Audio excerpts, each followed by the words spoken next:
મેં ટોટલ એના 3 ડિનર કર્યા ને અંબાણી પરિવાર માટે. એમાં ઓન એવરેજ તમે જુઓ ને તો 10-12 રેસીપી હોય, એટલે 3 ડિનરના 30 રેસીપી આપણે ગણી લઈએ કે 35 રેસીપી ગણી લઈએ. 35 રેસીપીમાં મેં માત્ર ને માત્ર 3 કિલો જ ઓઇલ યુઝ કર્યું હતું. એમને મને એમ કીધું કે ફોટો તમે પડાવો, પણ અમે તમારી સાથે ફોટો પડાવશું અને તમારા ફૂડ સાથે ફોટો પડાવશું. એટલે ત્યારે મને ખૂબ જ ખરેખર સારું ફીલ થયું કે આ લોકો બી આપણી કદર કરે છે, આપણા જે સ્કિલ છે ને એપ્રિશિએટ કરે છે. એમ મારા માટે બહુ સારી વાત કહેવાય. અંબાણી પરિવારના લોકો સારું અને ક્વોલિટીવાળું ખાવાના શોખીન છે. હા, ઓકે. ત્યારબાદ એ લોકો મારી પાસે આવ્યા, મારી સાથે વાત કરી અને મેં મારા જીવન વિશે થોડું ઘણું કીધું. અને જ્યારે મેં ફોટો પડાવવાની વાત કરી ત્યારે મને ખૂબ જ અચરજ થઈ કે આ રીતે એ લોકો રિસ્પોન્સ આપે એમ.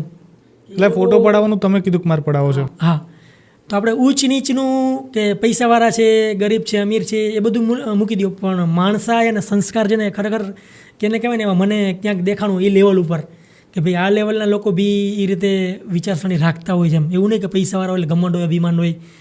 તો મુકેશ અંબાણીને મેં કીધું ને કે ભાઈ મારે ફોટો પડાવવો છે તમારી સાથે સોશિયલ મીડિયામાં મૂકવા માટે. તો મુકેશભાઈના ખુદના શબ્દો હું તમને કહું છું, અને મેં લખી બી રાખ્યા છે, ઇવન ભૂલાય નહીં એટલે, કારણ કે લોંગ ટર્મમાં આપણે ભૂલાઈ જઈએ. તો મેં બધા કન્વર્સેશન લખી રાખ્યા છે જેમની સાથે મેં વાત કરીને આપણા ફ્યુચર માટે. એમને મને એમ કીધું કે ફોટો તમે પડાવો, પણ અમે તમારી સાથે ફોટો પડાવશું અને તમારા ફૂડ સાથે ફોટો પડાવશું. એટલે ત્યારે મને ખૂબ જ ખરેખર સારું ફીલ થયું કે આ લોકો બી આપણી કદર કરે છે, આપણા જે સ્કિલ છે ને એપ્રિશિએટ કરે છે. એમ અને મુકેશ અંબાણીના ખુદના શબ્દ છે, એમને મને કીધું કે ભાઈ તમે અમને યુટ્યુબ પરથી તો જોયા છો. એટલે ત્યારે મને જાણવા મળ્યું કે એ લોકોએ ખુદ મારા વિડીયો યુટ્યુબ પર જોયેલા છે. એમ તો એ એક્સપિરિયન્સ ખરેખર ખૂબ સારો રહ્યો હતો. અને ત્યારબાદ પાછા 14-15 દિવસ પછી જ એના જસ્ટ પ્રી વેડિંગ પહેલાં એમનું લાસ્ટ ડિનર મેં ત્યાં રિલાયન્સમાં બી એક કરેલું હતું. તો અત્યાર સુધીમાં આમ કરીને 3 વાર મેં એના ડિનર કર્યા અને બધી વાર બહુ સારો રિસ્પોન્સ મળ્યો છે. અચ્છા, હમણાં આપણે વાત થતી હતી ને, તો તમે એક મજાની વાત કરી, ઓઇલ ફ્રીનું તમે કીધું, પણ તમે અમુક અમાઉન્ટનું ઓઇલ યુઝ કર્યું મને કીધું. એ વાત ફરી રિપીટ કરો કે કેટલું ઓઇલ વાપર્યું હતું તમે ટોટલ 3 મીલમાં? મેં ટોટલ એના 3 ડિનર કર્યા ને અંબાણી પરિવાર માટે. એમાં ઓન એવરેજ તમે જુઓ ને તો 10-12 રેસીપી હોય, એટલે 3 ડિનરના 30 રેસીપી આપણે ગણી લઈએ કે 35 રેસીપી ગણી લઈએ. 35 રેસીપીમાં મેં માત્ર ને માત્ર 3 કિલો જ ઓઇલ યુઝ કર્યું હતું. ઓકે. અને 35 રેસીપી કેટલા લોકો માટે બનાવી હતી? પહેલા દિવસે મેં ઓલમોસ્ટ 70 લોકો માટે બનાવ્યું હતું, બીજા દિવસે 50 લોકો માટે બનાવ્યું હતું, અને ત્રીજી વાર 20 લોકો માટે ડિનર બનાવ્યું હતું. તો 140 સમથિંગ કે 150 150 લોકો માટે તમે જમવાનું બનાવ્યું 3 કિલો તેલમાં, અને એ બી 35 અરાઉન્ડ રેસીપીસ. 35 અલગ અલગ વાનગીઓ બનાવી ટોટલ. મમ્મી શીખ થોડું તેલ આ રીતના બચે. પણ એકચ્યુઅલી ખરેખરમાં ઓઇલ ફ્રીનો કન્સેપ્ટ આજની તારીખમાં ઘણો જરૂરી. ના, જરૂરી છે. સારું ફૂડ બનાવવું ઓછા ઓઇલમાં એ ખૂબ જરૂરી છે. અને મારું વિનેગર જ નહીં થયું, તમને કહું, મારું કાઠિયાવાડી ફૂડ ત્યાં સિલેક્ટ થયું એનું કારણ જ છે.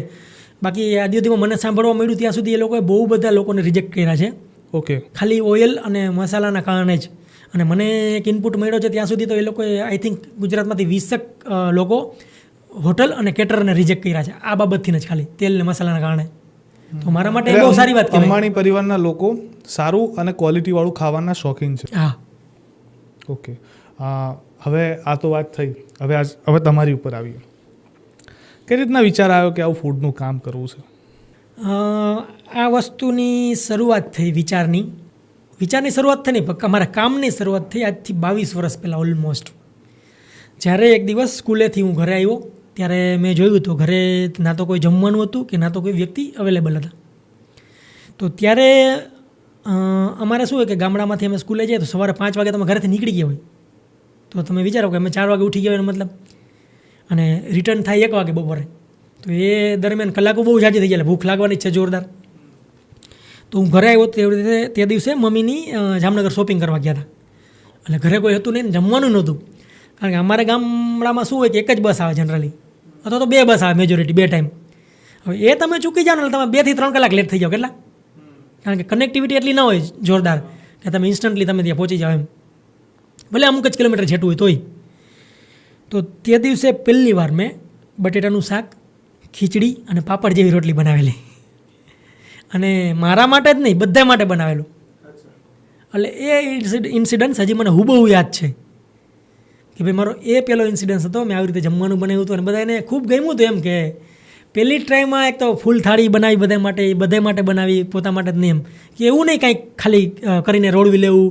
અત્યારે કેમ જેમ કે બાળકો હોય છે તો શું કરે ભાઈ, કોઈ ઘરે ન હોય તો છેલ્લે મેગી કરી અથવા તો કોઈ ઇન્સ્ટન્ટ પેકેટનું કોઈ વસ્તુ ખાય, નૂડલ્સ ખાય અને રોળવી લઈએ. એમ આપણે એવું નહીં, પ્રોપર મિલ જ દેશી એમ મેં બનાવ્યું છે, મને આવડતું હતી એ રીતે અને બધાને ગમ્યું. ત્યાંથી મારી કુકિંગ જર્નીની શરૂઆત થઈ.